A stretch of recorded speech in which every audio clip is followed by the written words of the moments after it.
All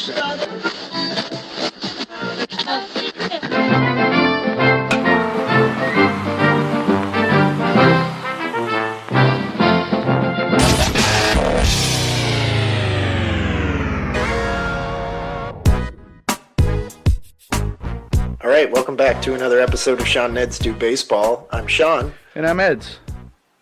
We're bringing you baseball history. That's right. We're a bi-weekly baseball history podcast where the story catcher doesn't know what the story pitcher is out on the mound throwing them.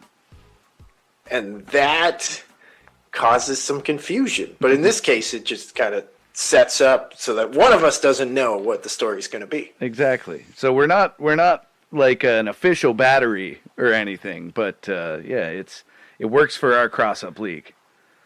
It does. It's like an all-star game. You're just like showing up and being like, "Hey, never thrown to you before." I like the metaphor. It's taken us 146 or 7 episodes to get to this metaphor, but here we are. Thank you. To call ourselves all-stars.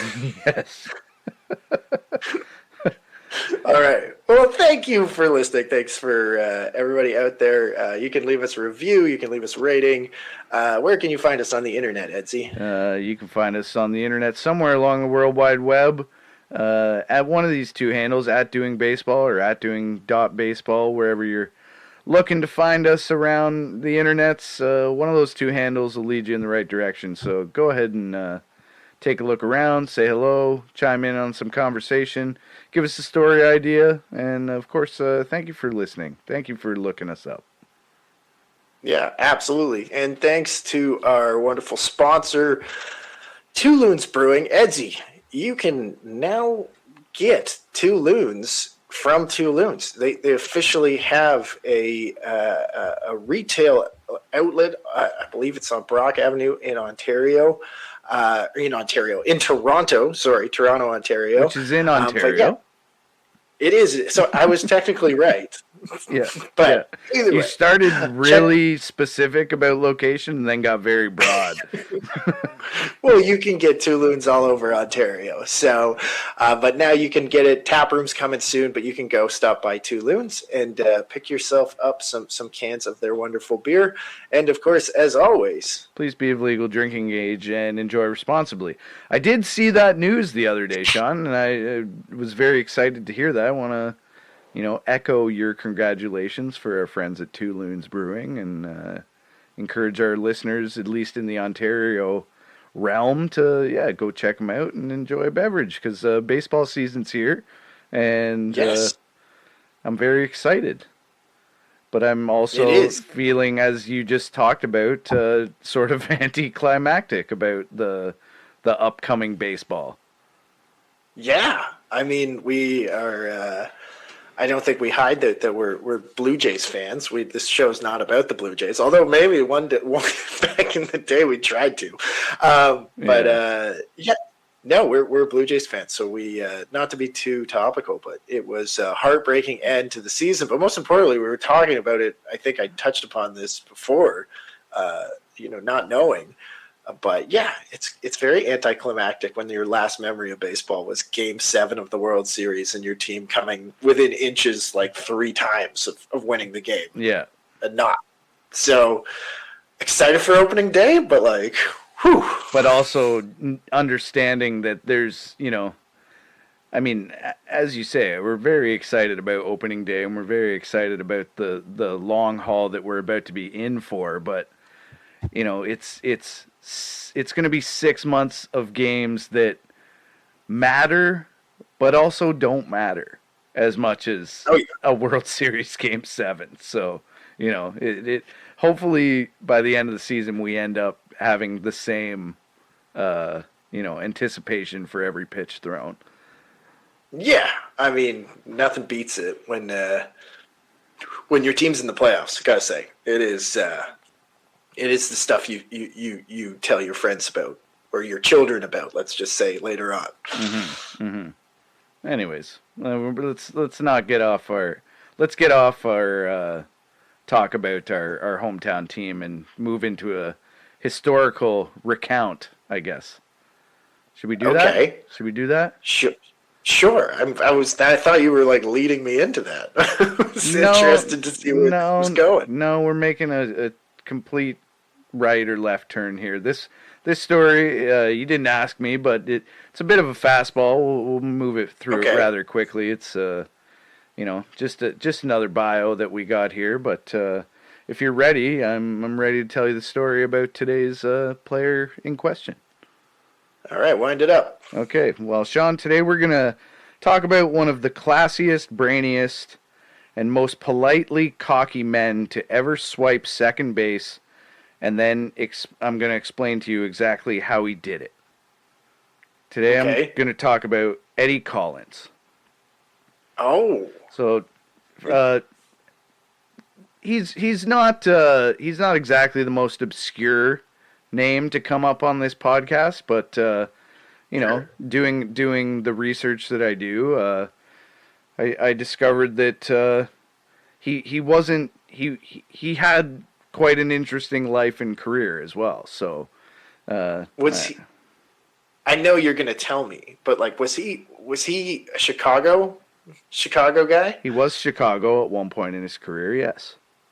Okay, Yeah. cool. Well, that's what I'm putting together. That's the first thing that comes to my brain. So, So tell me about Eddie. well, before I That's- tell you fully about Eddie, as you know, sometimes we like to do, I want to shout out Sabre again, and encourage our listeners to become Sabre members and everything, and thank Paul Mittermeier for anchoring, the towing the line and anchoring the doing the heavy lifting and the research for this story. So before I fully get into it, I just wanted to shout out to Paul there. But That'd be Paul.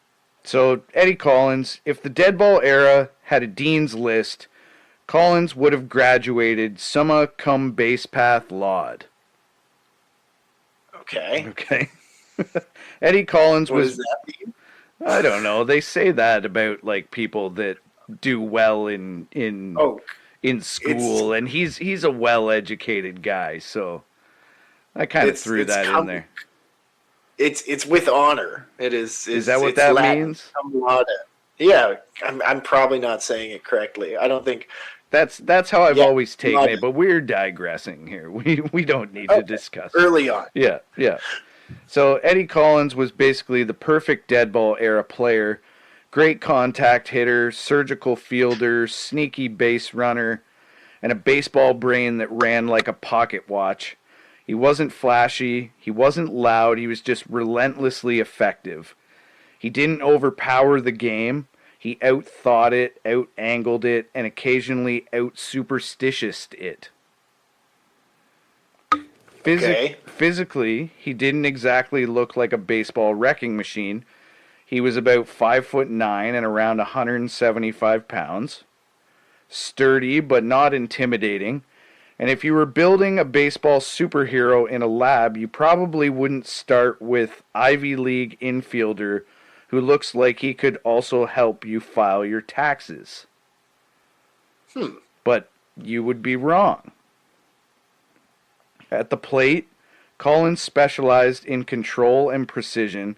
He had a sharp batting eye and liked to shoot outside pitches the other way or bounce tricky deliveries right back up the middle. No wasted motion, no dramatic uppercuts, just disciplined hitting like he was balancing a checkbook with a bat. So I'm picturing like no stride, just very like hands to the ball, just That's probably correct. I mean, he played in an era where I'm not able to watch any video of Eddie Collins' swing, but yeah, I think you're on the right track there. And yeah, he's like a not quite a slap hitter, but just a guy that just uses just puts it in play, hits it the other way, puts it up the middle. yeah, He's the dead ball guy. Yeah, and he's not going for glory. He's just he understands the game, and he's smart, and he's trying to get on base how he can. Because once he got on, steals. yeah, exactly. You're burying the lead. Okay. Because as I say, once he got on base, that's when things got interesting. Collins wasn't blazing fast, but he was an absolute scholar of base stealing. He believed, as I think most people believe now, that you don't steal off the catcher, you steal off the pitcher. So he studied pitchers obsessively, their feet, hips, posture, timing, and their habits. While other runners watched the ball, Collins was basically writing a doctoral thesis on ankle angles. I guess.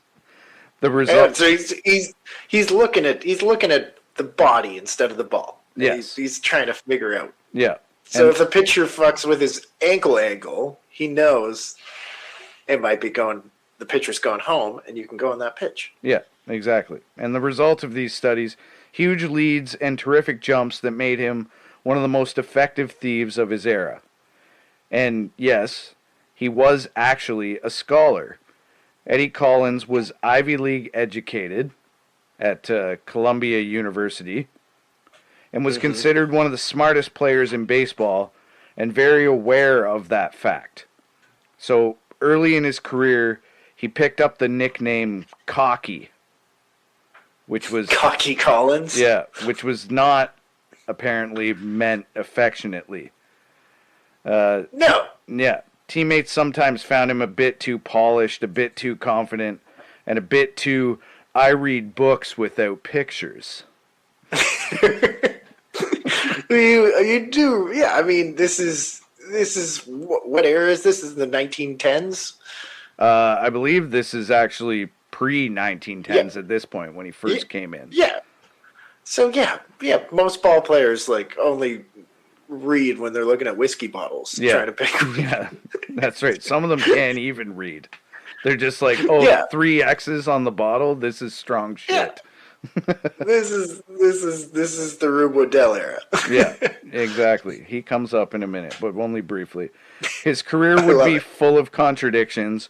Upper class background, but he played hard-nosed baseball. He was a hyper-analytical thinker, but deeply superstitious. He debuted under an alias and later captained one of the most infamous teams in history, won MVP-level honors, and then got sold anyway. Eddie Collins contained multitudes and at least 3 lucky rituals per at-bat. He was born Edward Trowbridge Collins in 1887 in Millerton, New York.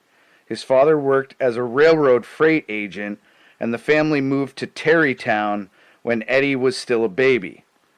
Legend says that when he first showed up at school, he played ball that same afternoon, which sounds exactly like the kind of story baseball biographies love and fact-checkers hate. I love that that's the story. They're like, this kid showed up to our school, and then he played ball. Yeah, it sounds about right. Yeah, it sounds like a school child. Recess. Yeah. Yeah. I mean, I'm sure a lot of kids showed up to their first day of school and played ball in the afternoon, but whatever. Is, did they become major league ball players who were professors of stealing bases? No. So what was the town called? Tarrytown. Well, Tarrytown. Yeah, fucking Tarrytown. Yeah. This kid showed up and played first day. Knew he was going to be a star. Yeah.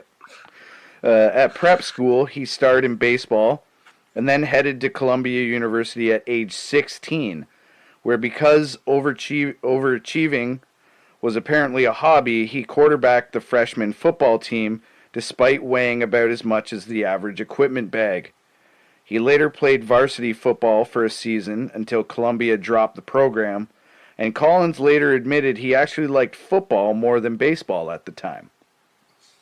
So who knows, if Columbia had kept their football program alive, maybe we'd never be telling this story today. Yeah, I honestly don't even know if Columbia has a football program to this day. I have no idea, but I've never, to digress a little bit more here, but I've never heard of them mentioned around the CFB playoffs or anything like that. No, I don't think somebody, an American listener, could tell us about Columbia sports, but of all the Ivy Leagues, they're the number one I've never heard anything about. Yeah. But sports-wise. Right. But baseball kept pulling him back. He played shortstop for Columbia and quietly, discreetly, wink wink, started earning money playing semi-pro ball on the side. $1 a game here, $5 a game there. Not exactly scandalous riches, but enough to make college eligibility committees search for their smelling salts. So he's, he would, if they knew about this, he would not be eligible to play for the college team. No. Okay. No, he had to be an amateur. Yeah. In the summer of 1906, while bouncing among semi-pro teams, Collins was spotted by a honeymooning pitcher named Andy Coakley from the Philadelphia A's. So, nothing says romance like interrupting your honeymoon to scout a middle infielder. So this dude, honey. Yeah, we gotta go. Get over here. This sounds like, get over here. My fiance would be very upset to hear this, but this sounds exactly like something that might happen on our honeymoon. Yeah, you're like, no, this guy's sick. Yeah. I know well, I guess he's like 19 at this point, but yeah, I feel like he's a 16-year-old going to university and he can play ball. Yeah, we got to check this out. So, Coakley tipped off Connie Mack, who sent a scout from the A's to take a deeper look, and the report came back glowing, and Mack signed Collins, but Eddie insisted on a written promise that he wouldn't be sent to the minors without his consent. Okay. So he hadn't played a major league game yet, but he was already negotiating like a corporate attorney. I mean, that's smart, I guess. I mean, like you're getting that major league deal before you even get into the majors. Yeah. And I assume that they went with that, so they must have really liked him. John McGraw of the Giants also knew about him, but passed. And because Collins still wanted to protect his college eligibility, as we mentioned, Connie Mack had him debut in 1906 under an alias, Eddie T. Sullivan. Okay. Which makes he's in Philly. Yeah. Yeah, which so he's like an hour away, and they're like, no one will ever find out. Yeah, no, this is not Eddie Collins. This is Eddie T. Sullivan. This makes Eddie Collins one of the few Hall of Fame players to begin his career in witness protection. Sure. So he showed up in Chicago in an ill-fitting uniform, weighing about 140 pounds, and feeling very small among large men, including Rube Waddell, who could throw a baseball through your soul. Collins played shortstop that day and got a bunt single in his first at-bat and handled 6 fielding chances cleanly, which was not bad for a disguised Ivy Leaguer running a baseball undercover operation. All right, bunt single's a pretty bold move, first AB. Yeah, it's the dead ball era. I imagine there was a lot more bunting going on. Yeah, like 20 years ago, you'd get like absolutely one in the hip for that if you were a rookie. Yeah. Bunting your first at bat. That's true, I guess. Yeah. But that's what he did. And sure. Then he returned to Columbia, but his paid semi-pro work caught up with him, and he was ruled ineligible. Not for the secret major league games, those stayed secret, but for the smaller paydays in the semi-pro, like the semi-pro games were the ones that they found out about. Yeah, somebody said that you could hire him and he'd play for your team, and somebody figured out. Yeah. Okay, so that sucks. Yeah. So, but still, his baseball IQ was so respected that Columbia made him an undergraduate assistant coach, which was a polite way of saying, you can't play, but please explain everything to everyone. Please teach. Yeah. Teach us how to swipe bases, Mr. Collins. So, were you going to say something there? Yeah, I was going to jump in and say, or Mr. Sullivan. Yeah, or Mr. Sullivan, as it was. Yeah. I realized they didn't know about Major League games. Yeah, so they did. It would have been silly for me to say that, but I did, and you heard it. So. Yep, there it is. After graduating in 1907, he joined the A's for good and became a full regular by 1908, bouncing around positions before settling at second base in 1909, a move which unlocked everything from that point forward. From there, both Collins and the Athletics took off. In 1909, he hit .347, played every game, and filled the stat sheet like he was trying to impress a future historian personally. Hits, walks, steals, runs. He was near the top in all of these categories and a lead at defense too. When he became the everyday second baseman, the A's suddenly looked like a machine with all the gears aligned and well oiled. In 1910, Philadelphia stormed to the pennant and then beat the Cubs in the World Series. Collins hit .429 in the series and starred throughout, including a game with 3 hits, 2 steals, and defensive gems all over the infield. He was becoming one of the biggest stars in the American League, the thinking fan's superstar. Love it. A month after the title, he married Mabel Doan, introduced to him by Connie Mack, who apparently also ran a side business in matchmaking.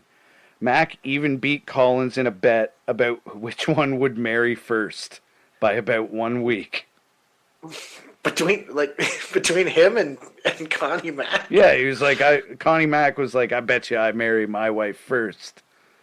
This is just very simple. You're like, well, whose wedding's coming up faster? Yeah.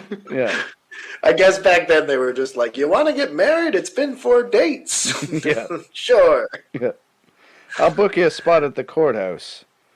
Yeah. So, anyway, he gets married there. Connie Mack gets married first, but the A's kept rolling. In 1911, they won again with their famous $100,000 infield, where Collins manned the base pass along Home Run Baker, Jack Barry, and Stuffy McInnes. I love Stuffy. Well, we love Stuffy. Collins hit .365 that year. He had a quieter World Series, but the dynasty vibes were strong, and the champagne, metaphorical and probably illegal, kept flowing. Not quite illegal yet, but yes. Yeah, they're definitely in the dynasty years. You don't know how this... I mean, we don't know how this champagne was made or what it was made with. Yeah, that's a very solid point. It is like 1911. Yeah, it could be bootlegged. It's true. It's true. I mean, who knows? Yeah, who knows how you get champagne back 116, 15 years ago. That's right. But let's recall that nickname, Cocky. Not everyone loved Eddie's style. He wrote newspaper articles explaining baseball strategy and inside details, which teammates complained gave opponents too much information. Imagine your coworker publishing a guide titled How to Exploit Our Department's Weaknesses Mid-Project. I mean, I would love to read these. I guess I could find them, hopefully. But it'd be funny to just see if he's just, like, explaining the rules or being like, you see Allen over there. He can't hit anything out low and inside. So if you just do that, like, that's a great example of sometimes pitchers have to strategize. Everyone's like, shut the fuck up, man. Shut up, Eddie. You cocky bastard. I'm sure it was more or less just like, if you throw to the shortstop and then he touches the base and throws to first, that's what you call 2. Once again, you're speculating. We don't know. Yeah, I know. I much prefer him just like shitting on his teammates. Yeah. So, because of this, clubhouse tension grew. By 1912, despite Collins hitting .348 with 63 steals and leading the league in runs, the team slipped out of first place, and some of the blame, fairly or not, stuck to Eddie. Now here's where the contradictions really shine. The hyper-educated, analytical Collins was also wildly superstitious. You've mentioned this. I've been waiting for you to get there. Yeah. He kept chewing gum tucked on his hat until he got to 2 strikes. Okay, so like, once again, you don't have video, but like in this part, like just shove it underneath, or like in the fold? It says on his button, so I assume up here on top of his hat. Is that not the button? Do you think he pre-chewed the gum and then put it on top of his head? He would have had to have. This is getting better and better. Okay. I assume he did. I mean, I don't know Sure. what I don't know what chewing gum was like in 1912, but I assume. But either way, he's hitting with gum on his head. That's right. He's hitting with gum on his head until he gets to 2 strikes, and then Yeah, I assume he's like, I need some power. I need to be strengthened by this gum, so I'll start chewing it now. So he avoided black cats, which is that's a normal one. That's not that out of left field. Okay. If he saw a wagon of barrels, that meant that meant that hits were coming. Oh, so classic barrel wagon. Yeah, so I assume he searched out the barrel wagons. Hairpins predicted extra base outcomes. I'm not really sure what that means, but okay. Paper scraps on dugout steps drove him nuts. And he wouldn't change socks during a winning streak. Okay, well, that one is the most sensible one. Of course you don't change socks during Of course not. You don't shave. You don't, You don't do anything during a winning streak other than exactly what you did the day before. And also, the paper on the steps, I feel like there's more paper blowing around at this time for our younger listeners. Oh, definitely.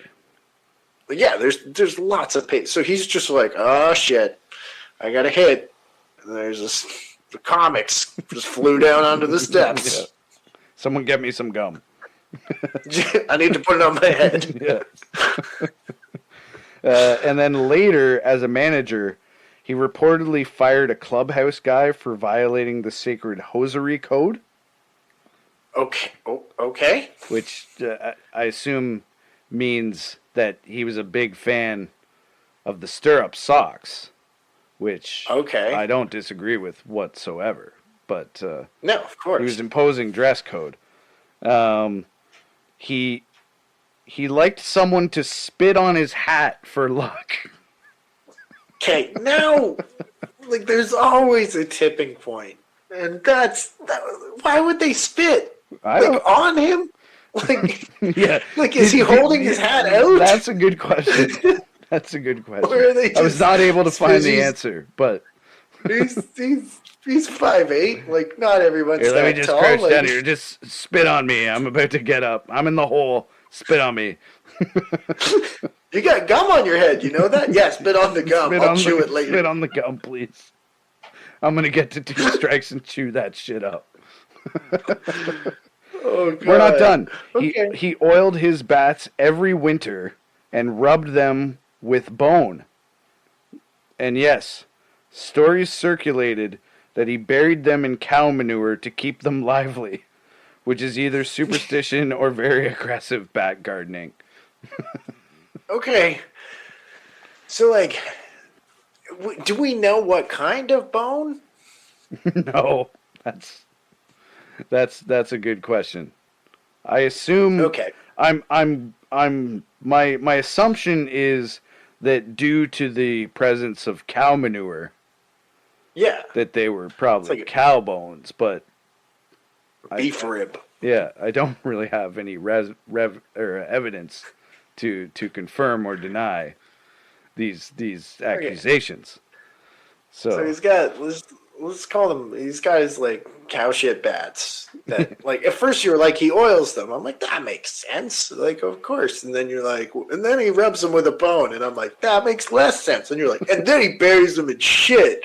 And I was like, all right, this man has some problems. He's probably a stinky guy. Like he's getting spit on. He's got shitty bats. Like He's okay, all right. Yeah, his bats smell like, and he's touching the bats with his hands and then grabbing his gum and putting it in his mouth.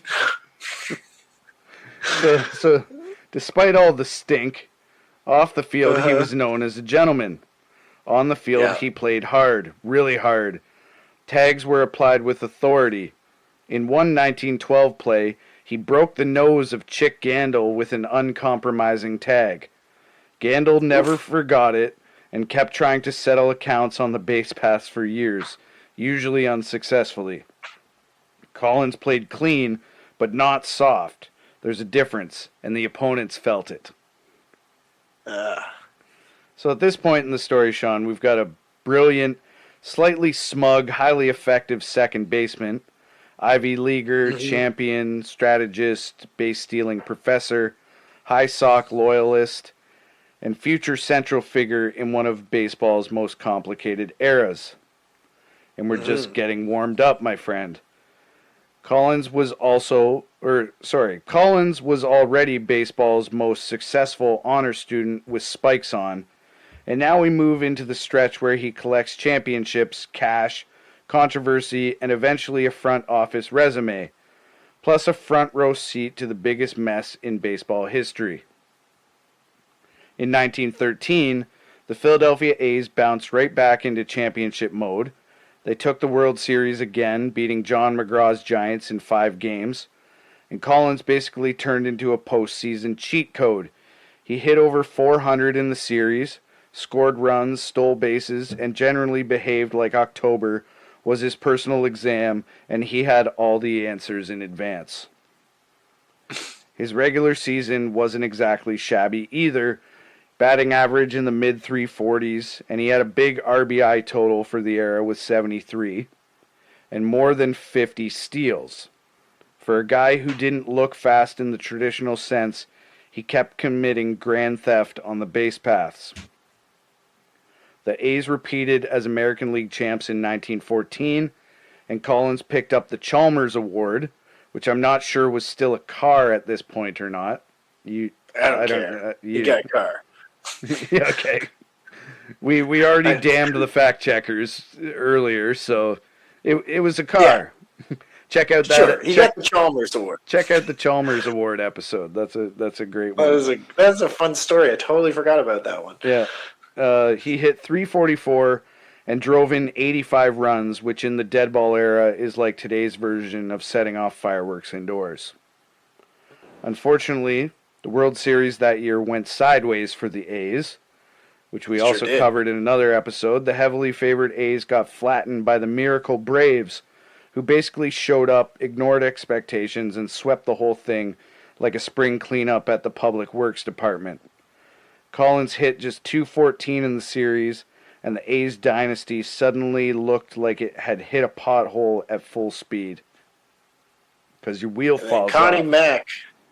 Connie Mack reacts real normal like. Yeah, that's right. And then came the Federal League, baseball's short-lived rebel circuit, waving contracts and money around like a shopping spree. And Connie Mack, as you mentioned, seeing both financial pressure and clubhouse cracks, decided it was tear-down time. Yep. In December 1914, he sold Eddie Collins to the Chicago White Sox for a huge sum. Huge for the time, anyway. It was a $50,000 transfer fee, plus a $15,000 salary and a $10,000 bonus. Wow. Collins instantly became one of the highest paid players in the game. So, yes, yeah. Go ahead. No, I was just gonna say that's like so he spent about $2.4 million Uh-huh. doing that. Yeah. In that, yeah, that's wild. Yeah. So, yes, he's got MVP level talent. Thank you for your service, and please enjoy the Chicago winters. Yes. I mean, not that And I don't think Philadelphia would be that different, would it? I Yeah, know I Chicago mean, is Philadelphia is a fair bit more north, but yeah, no, I think Chicago gets those Midwest winters where Philly gets the Atlantic like coast, like where I'm no weatherman, but I feel like Philly's pretty mild because you're next to the ocean. Like you get snow and cold, but it's not as bad. But you, like Midwest, you don't get Chicago. You don't get the lake effect. Yeah, Chicago's like here. We're somewhat GTA. Like we're just it's like here. Mm-hmm. So, anyways, now I know where the story's going and how I know Eddie Collins so well. Yeah, the White Sox at that point were not exactly a powerhouse, more like permanent residents of the respectable but not scary section of the standings. But Collins stayed a star basically the entire 12 years he was there, and eventually became player manager too, because when you're the smartest guy in the room long enough, someone hands you the chalk eventually. But during his first season in Chicago, shoeless Joe Jackson also arrived via trade. Now on paper, Jackson and Collins were equal level stars. In personality and background, they were from different planets, though. Collins was Ivy League, polished, analytical, and Jackson was a baseball savant who couldn't read. Reports say they weren't close socially. It's not hard to imagine conversations between them sounding like a professor and a poet who both only spoke baseball. The White Sox steadily improved, though. By 1915, they were winning over 90 games. Collins was near the top of the league in hitting, walks, and steals, and played elite defense at second. In 1916, they chased Boston almost to the finish line and fell just short. But then in 1917, everything clicked. Chicago won 100 games and took the pennant by 9 games ahead of the Red Sox. Okay. In the 1917 World Series, Collins went right back into October professor mode, hitting over 400 again. He also scored one of the most famous heads-up runs in series history.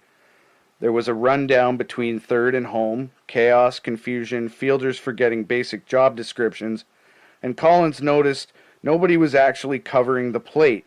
So he did what any opportunistic baseball genius would do.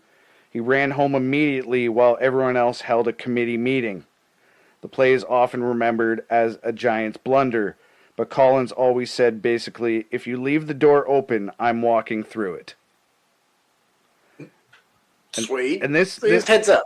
He's heads up. This gives me painful memories back to 2015 when Rougned Odor ran home on the tipped bat, or the tipped ball off the bat of Sin-Soo Choo. But anyway, I'm digressing. But that's what I thought of when I read about this. Well, he takes advantage. He takes advantage. He knows, and he's heads up. That's. I expect nothing less at this point in the story. Mm-hmm. So that was 1917, and then 1918 arrived, and history interrupted baseball. World War I cut the season short. Collins joined the Marine Corps and missed the final stretch. But he got praised heavily in the press for enlisting, especially compared to some teammates who took war industry jobs instead, and they caught criticism. In reality, Collins' service mostly involved drills and guard duty stateside. Important work, yes, but not exactly storming beaches, yet the public relations boost was enormous, and he returned in time for 1919 spring training. Now, all right. And now, Sean, we arrive at the chapter with some ominous background music. Yeah, dun, dun, dun. Yeah, there we go. The 1919 White Sox were incredibly talented, maybe the most talented team Collins ever played on, and also deeply divided. Owner Charles Comiskey had a reputation for being tight with money, and resentment simmered. Clubhouse cliques hardened, old grudges lingered, including Chick Gandil's long memory of having his nose rearranged by a Collins tag years earlier. Collins. Oh, he's on the team? Yeah, they're on the same team now. That's amazing. Yeah. So, Collins, seen as management's favorite and the educated team captain, became a symbol of the other side to some players. Chemistry, not great. Talent, ridiculous. They still won the pennant, 88 wins, which were strong numbers, and Collins hitting over 300 with solid production and defense. But Collins later said the team felt wrong all year. There was arguments, there was hostility, zero unity, basically a championship roster held together with athletic tape and denial. And then came the World Series. You know the one. The Black Sox scandal. They win. Or they lose. No, they lose. Of course they lose. They lose. Yeah. Collins' statements over the years about what he knew about this and when changed depending on when you asked him. Shortly after the scandal broke, he suggested he suspected something almost immediately and even claimed that he told Comiskey about it. But later in life, he softened that version and said he didn't realize what was happening at the time. Historians have debated his awareness level ever since. What's clear is that Collins was not part of the fix, but he was standing in the middle of the storm when it hit. So that's interesting. Like, so it's clear he didn't do anything. He had nothing to do with fixing any of the games. Yeah. But I mean, at the time, you would think there would probably be some pressure on him to at least pretend that he was like, oh no, like I knew something fishy was going on because I wasn't a part of it. That's right. I even told the owner. Like, so yeah, I have no doubt later in his life he was just like, yeah, I had no idea. It made sense once someone told me, but like, yeah, I didn't know. But I could see how somebody would defend themselves by like playing up, you know, being like, oh yeah, I saw something fishy because I was not a part of it. Yeah, and it's, you know, it seems to make sense that he would not be part of it because it seems like the rest of his team didn't really talk to him. Well, yeah, it doesn't sound like he has a lot of friends on the team. No. So, as we know, after the scandal blew up and several teammates were banned for life, the White Sox were gutted competitively. Through the early 20s, Collins was one of the few remaining stars, basically the last functioning lighthouse on a wrecked shoreline. He became player manager for stretches and then full-time manager in 1925-26. Until 1926. The results were middle of the pack, and injuries started limiting his playing time. Chicago released him late in 1926, and in a baseball twist everyone enjoys, he returned to Philadelphia. He contributed mostly as a pinch hitter and coach, and kept appearing in games into his early 40s. His final game came at the age of 43, which in baseball years is approximately 112. Yeah. I don't even think Verlander and Scherzer are 43 yet. I think they're both 41, 42. Yeah, and they seem ancient. But still doing well. When he finally stopped playing, the career totals were enormous. Over 330 lifetime average, more than 3,300 hits, and over 1,800 runs, and hundreds upon hundreds of steals. Hall of Fame resume with no footnotes required. He was voted into the Hall in 1939 as part of the very first induction class, baseball's founding honor roll. Wow. And just not to take away from the moment where you're announcing his Hall of Fame, but Connie Mack was still fucking there when he went back. Yes, he was. Yeah. He's like, you got married? He's like, yes, Connie. Yeah. You won, Connie. Now. You won, Connie. Yeah. Connie, you're damn right. Yeah. Baseball remained a family business. His son, Eddie Collins.One, briefly reached the majors, and another son later officiated his father's second marriage. Yes, second marriage. Of course he had a second marriage. He went back to Connie. Yeah. I'll race you again. I bet you I could get married twice before you can get married twice. So yeah, his son officiated the second wedding, which I suppose is an accomplishment worth noting here. His son made his athletics debut in 1939, which is also Connie Mack's last year as manager. No, it wasn't Connie Mack's last year as manager. Never mind. I'm an idiot. It was his first year at 76. It was his first year. He fucking was manager until 87 years old. Okay. But yes, both Eddie Collins and Eddie Collins.Jr. played for Connie Mack. Amazing. Eddie Collins Sr. then moved fully into the executive world. After coaching in Philadelphia, he became an executive with the Boston Red Sox when Tom Yawkey bought the club. He stayed there the rest of his life and made at least one scouting trip that changed history when he signed two future Hall of Famers, Bobby Doerr, I've never known how to pronounce that right, and Ted Williams. Oh, Ted. Yeah, I know that guy. Yeah, that's a pretty productive plane ticket.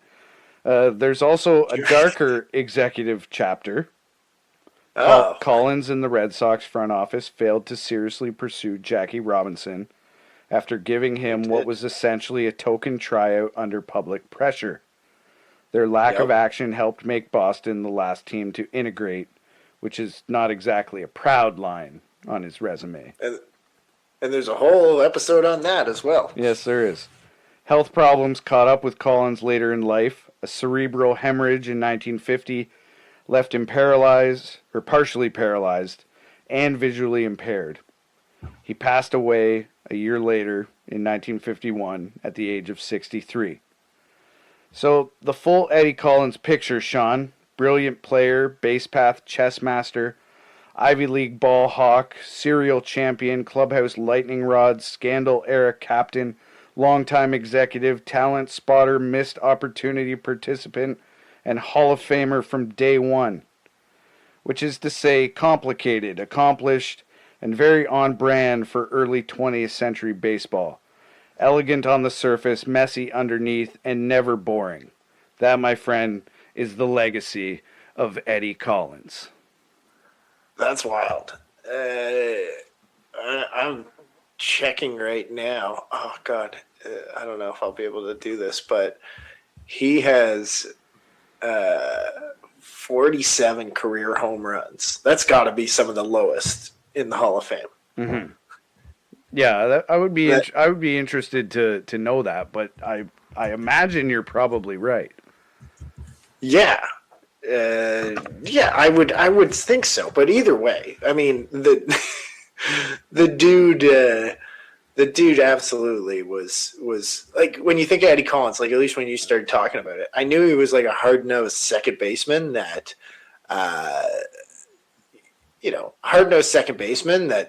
stole bases. That's somehow how I knew.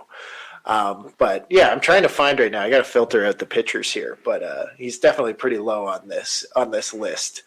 But yeah, no, that was great. That was good. I was interested. I wasn't. We don't cover too many Hall of Famers on here, but I think Eddie kind of aligns with the kind of Hall of Famers we cover, to say the least. Yeah, and I mean, obviously, I've heard Eddie Collins' name a number of times throughout, my fandom as a baseball fan.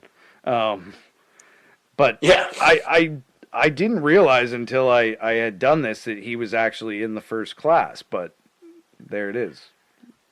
There it is. No, that makes. I mean, yeah, he's definitely overshadowed by a few other guys in that first class. I have no doubt. But yeah, no, he was good. I mean, the superstition stuff was just like he was crazy. A well-educated man, and even the stuff with the Black Sox, that he was just so kind of like hoity-toity and cocky and smart, and nobody liked him. So they're like, yeah, of course he didn't take part. Yeah. He was a competitor, and just nobody liked him. Yeah. Well, it could have been also that, we talked about it before. I mean, we briefly touched upon it when we were talking about the 1918 Red Sox, but it could have been the fact that he was one of the highest paid players in the league, that they were like, well, we're not going to include Eddie in this because he doesn't need the money.